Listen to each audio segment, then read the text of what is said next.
இவங்க அரசியல் செய்யறதுக்காக என்ன பண்றாங்கன்னா, என்னதான் தீர்ப்பு வழங்கினாலும், என்னதான் தண்டனை விவரங்களை அறிவித்தாலும், அவருக்கு 30 ஆண்டு கால சிறைன்னு சொல்லியிருக்காங்க, ஆயுள் தண்டனை சொல்லியிருந்தாலும், ஒரு மரண தண்டனை கூடாது என்பதற்காக ஆயுள் தண்டனை கொடுத்திருக்கிறாங்க. ஏறத்தாழ மரண தண்டனைக்கு நிகரானதுதான்.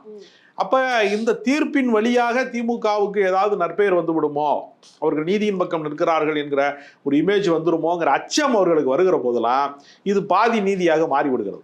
அதே மாதிரி இப்போ இந்த வழக்கை பொறுத்த வரைக்கும் இப்போ பொள்ளாச்சி வழக்குல 6 ஆண்டு காலங்களுக்கு அப்புறம் தான் தீர்ப்பு வந்தது. ஆனா இதுக்கு ஒரு 5 மாதங்களுக்கு இடையிலே தீர்ப்பு வந்துருச்சு. அதனால அது காரணம் எதிர்க்கட்சியா இருக்கக்கூடிய அதிமுக அந்த அளவுக்கு வலிமையா இந்த இதை கண்டிச்சாங்க. அவங்களுடைய நெருக்கடியின் பேர்ல தான் சீக்கிரமா விரைந்து இதுக்கான தீர்ப்பு கிடைச்சிருக்கு அப்படின்னு சொல்றாரு.